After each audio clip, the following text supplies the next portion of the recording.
नमस्कार प्रियास किचन में आपण समस्त को अनेक अनेक स्वागत। आज आम चाउल चूना रे जंता पोड़ पिठा बनैबा। एबे तो रज आसलानी, रजरे समस्त घरे घरे पोड़ पिठा तैयारी होता है। आईटा खाइबा बहुत ही टेस्ट लगी था। जदि आम रजरे पोड़ पिठा न करवा ताले हमको एमती फील हे जे आम जमती किसी भी तैयारी करने। आगुरी छोट थिला बेले रजरे आई माने और जेजेमा माने चुली रे सब पोड़ पिठा तैयारी करती। सेटा तो खाइबा बहुत ही टेस्ट लगी था, आपण माने जानिछंती। किंतु आज आम से टेस्ट देवाई का चेष्टा करवा। तेबे आपण माने वीडियोटी को फुल वॉच करंतु। आशा करी रेसिपीटी आपण मानक भल लगे प्लीज वीडियोटी को लाइक करेंगे, सांग मानक सहित शेयर करेंगे।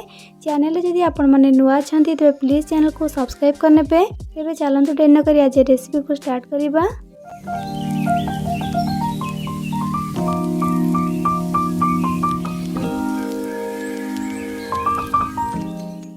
पोड़ पिठा बनापी ये देखो मुझे गोटे बाउल और से चाउल चूना को मापिकी रखी जहाँद्वारा आपन को इजी हे पोड़ पिठा बनापी।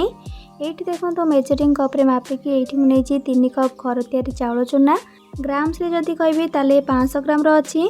आपन चले मार्केट जो पैकेट वाला चाउल चूना मिले ताकू नहीं पारे, किंतु मु सजेस्ट करी कि आपन घर तैयारी चाउल चूना नियंतु, बेसी टेस्ट बनिबो पोड़ पिठाटी। आ पोड़ पिठा पई कोन एठी मु सब इंग्रेडिएंट रखी चलतु देखि नेबा। ये देखो आमको यही सब ही दरकार पोड़ पिठा पाई। प्रथम देखो मुझे गोटे कप नड़िया को ताको एमती छोट छोट करके काटिकी रखी। आउ किसी नड़िया को लंबा लंबा करके काटिकी रखी। नड़ियार मात्रा टिके अधिक रखिए, पोड़ पिठा खाइबा को भल लगी था बेसी। और सहित देखो ये रखी 250 ग्राम गुड़, माने 500 ग्राम चाउल चूना ये 250 ग्राम गुड़ नहीं। आपन चाहे चीनी रे भी करें, किंतु पोड़ पिठा जेहेतु गुड़ रे कले बेसी टेस्ट लगी था। आ सहित 1.5 इंच अदा को ये छेचिकी रखी, माने गोटे चामच ये हम। आ सहित स्वाद अनुसार लुण, आ गोटे चामच गोलमरीच गुंड, आ सहित ये 2टा तेजपत्र को छोट छोट ये चीरिकी रखी। आ लास्ट ये गोटे चामच गुजराती गुंड को रखी, तार चोपा को नहीं। बास एतिकी सामग्री आम स्वादिष्ट पोड़ पिठाटी बनैबा। नॉर्मली ये सब इंग्रेडिएंट प्राय समस्त घरे अवेलेबल थाए। एबे चलतु पोड़ पिठा जंतणी स्टार्ट करवा। से गैस ऑन करके से मेजरिंग कप रे मापिकी 4 कप पानी दौची। माने आमे जेहेतु 3 कप चाउल चूना नहीं से 3 कप ही पानी एठी देबा। आ एक्स्ट्रा गोटे कप पानी एठी ऐड करथिबे। पानी को दे सारिके गैस फ्लेम को हाई करवा। आ हाई फ्लेम रे पानी को भल भाव फुटिबा को छाड़िबा। एठी देखो पानी एठी भल भाव फुटी गलानी। एबे सेथिरे देबा लुण, आ सहित अदा छेचा, आ तेजपत्र, गुजराती गुंड, आ गोलमरीच गुंड। बास एतिकी को देकी टिके खाली या गोटे मिनट खंडे फुटे नेबा। सेमती गैस फ्लेम को हाई रे ही रखिथिबे। गोटे मिनट खंडे फुटीगला एबे सेथिरे गुड़ को देदेबा। आ सहित छोट छोट करके काटिकी रखिथिबा नड़िया को मध्य देदेबा। एबे सब जिनस को मिसेकी हाई फ्लेम रे गुड़ को पानी रे भल भाव मेल्ट होगा छाड़िबा। माने पाखापाखि 2 मिनट खंडे या फुटेबा। पाखापाखि 2 मिनट पर ये आपड़ देखिपार्टी पानी केते भल भाव फुटीगलानी। आ गुड़ मध्य पानी रे भल भाव मेल्ट हो गलानी। एबे कौन करबा ना से पानी रो गोटे कप पानी एठी काढ़ी देबा। माने जेते बेले आमे पानी एथिरे देइथिले 3 कप चाउल चूना रे 3 कप ही पानी देइथिले। आ गोटे कप पानी एठी एक्स्ट्रा आमे देइथिले, से एक्स्ट्रा पानी को ही आमे काढ़ी नेबा। सेही एक्स्ट्रा गोटे कप पानी को काढ़ी की साइड रे रखिबा। आ जेते बेले आमे चाउल चूना को जंतीबा, जदि एक्स्ट्रा पानी किछि दरकार हुए तेबे ही पानी को सेथिरे देके जंतीबा। एठी देखंतु गोटे कप पानी को एठी मु काढ़ी नेली, ताको बे साइड रे रखिबा। आ गैस फ्लेम को लो टू मीडियम करके चाउल चूना को गोटे हाथ में अल्प अल्प करके देबा। आ आर हाथ में ताको कंटिन्यूअसली गोली चलवा। एमती करबा द्वारा चाउल चूना आमर गेटा बांधि न थाए। आउ गोटे टिप्स एठी मु शेयर करूची। मु जेतु घर तैयारी चाउल चूना नेची, सेइथि जेतिकी चाउल चूना सेतिकी पानी एठी मु यूज कली। जदि आपण मार्केट में मिलुथिबा चाउल चूना को नहीं थिबे तेबे जेतिकी चाउल चूना नेबे तार डबल ही पानी देबे। आ ये जो घर तैयारी चाउल चूना ताको आपण केमती बनैबे ना, फास्ट अरुआ चाउल को 2 ରୁ 3 थर धोईकी ताको पानी रे 6 ରୁ 7 घंटा पई बतुरे देबे। चाउल भल भाव बतुरी गला परे ताको गोटे छणा रे छाणी देकी ताको सुखिला कपड़ा ऊपर चाउल को रखिदेबे। आ फैन तले ताको पूरा भल भाव सुखी नेबे, जेमती कि पानी पूरा चाउल रो सुखी जिवो। चाउल सुखी गला परे ताको मिक्सिंग जार रे देकी गुंड करनेबे। तापर आपनकर चाउल चूना रेडी हे जिवो। जो पानी एक्स्ट्रा मु गोटे कप काढ़ी नेथिली ताको एठी मु यूज करनेची। गैस फ्लेम को लो रे रखिकी या कंटिन्यूअसली गोले गोले की चाउल चूना को सिझिबा जाए जंतीबा। आपनकर जदि एक्स्ट्रा पानी दरकार न हुए तेबे आपण एठी ऐड करिबेनी, कहीं चाउल चूनार क्वालिटी देखिकी पानी अधिक भी लगिपारे कम भी लगिपारे। आउ जदि एक्स्ट्रा पानी आपणकर जंतणी रे लागिलानी तेबे आपण ताको न फोपाड़ी काकरा पिठा मते बनै पारिबे। एठी देखंतु लो फ्लेम रे को कंटिन्यूअसली गोळे गोळे की पाखापाखि एक मु 5 मिनिट खंडे जंतिली। प्रॉपर टाइम भी एठी मु आपनको कहि दउची जा द्वारा कि आपनको इजी हेबो बनै पैंका। आ फर्स्ट टाइम भी जदि बनौथिले इजीली बनै पारिबे। एठी त हमर जंतणी रेडी गला। एबे हमें गैस रो फ्लेम को लो करिकी जंतणी को काढी नेबा गैस उपरु। आ जेहेतु जंतणी एकदम गरम अच्छी से टिके खाली ठंडा होगा छाड़ा। से ठंडा हवा भितर गैस रो फ्लेम को जो आम लो रे रखी एबे से कदली पत्र को आणिकी एभली भाव में हल्का हल्का पोड़ा। एमती कौन करवा आम एमती करवा द्वारा कदली पत्र को टिके पोड़ा द्वारा से फाटी न थाए। सब कदली पत्र को पोड़ी सारिकी गैस रो फ्लेम को ऑफ करने तापरे नबा गोटे प्रेसर कुकर। आ प्रेसर कुकर रे फास्ट गोटे चामच घी देकी ताको चारिआडे लगई नेबा। घी टिके अधिक की देकी लगेबे जहाँद्वारा पोड़पिठाटी पूरा आराम से बाहरी जीवो।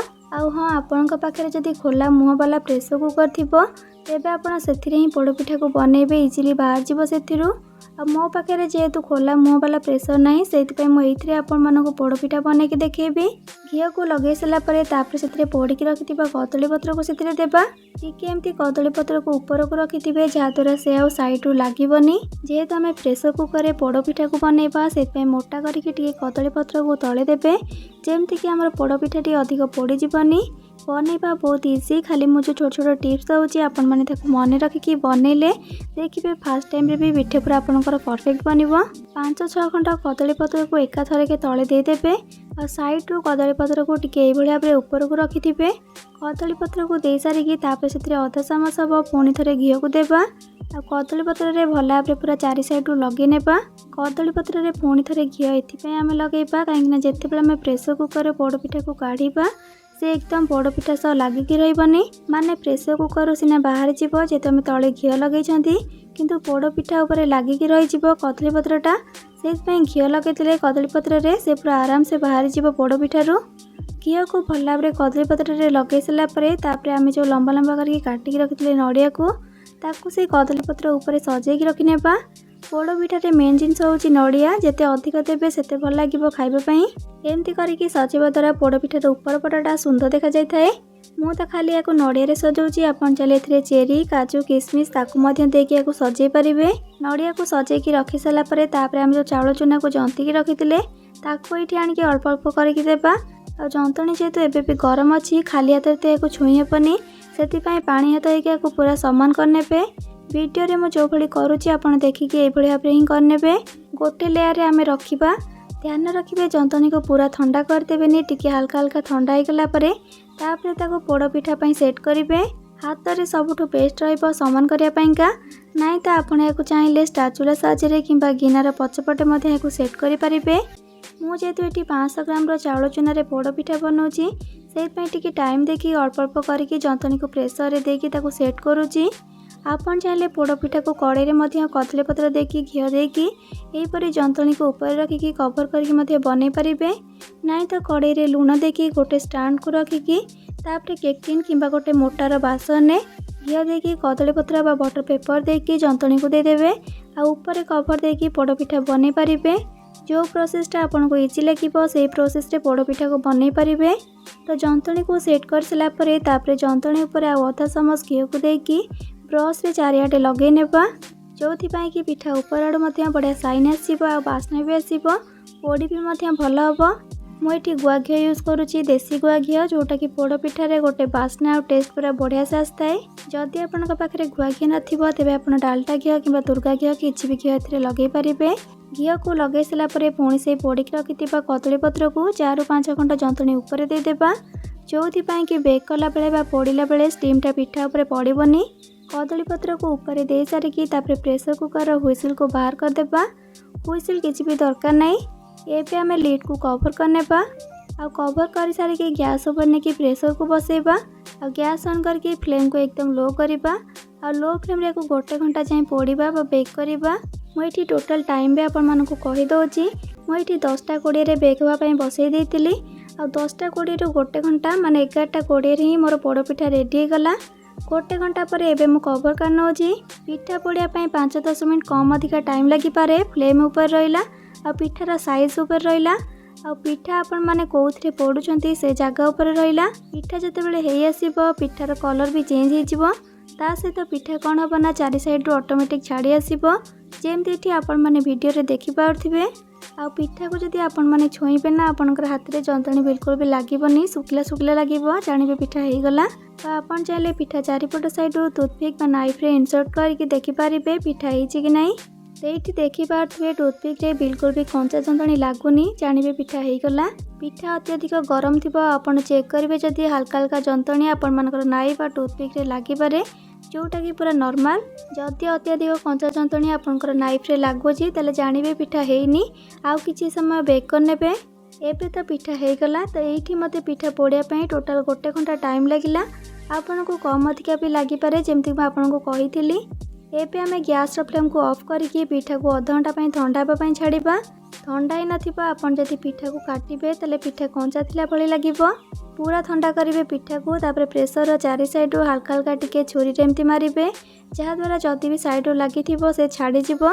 तापर ता ऊपर गोटे प्लेट रखिकी ताको उल्टेबे। आ उल्टेला मात्रे से सांगे सांग बाहर को बाहर आसीबो, काहेकि तले आमे घियो लगैथिले। तो ये देखो तल साइड रे बेसी पोड़ीनी, हल्का हल्का पोड़ी किंतु कलर भल आसी। एठी आमर एबे परफेक्ट जंता पोड़ पिठा रेडी। गुड़ देइछंती जोथपई कि पिठार कलर एकदम परफेक्ट आसीची। आ पिठा एकदम स्मूथ बनीची। वीडियो रे दिया जाइथिबो सब छोट छोट टिप्स को आपण माने ध्यान रखंतु। पोड़ पिठा बनातु एथर रजरे। केमती लागिला मते कमेंट सेक्शन में निश्चय जणेबे। भल लगे प्लीज वीडियो को लाइक करेंगे, सांग मान सहित शेयर करेंगे। चैनल जदि आपण माने नुआ छंती तेबे प्लीज चैनल को सब्सक्राइब करनेबे। आ पाखरे थिबा छोट बेल आइकन ऑल ऑप्शन क्लिक करेंगे, जहाद्वारा मो अपलोड करथिबा मो समस्त वीडियो नोटिफिकेशन आपण सबे प्रथमे पाई पारिबे।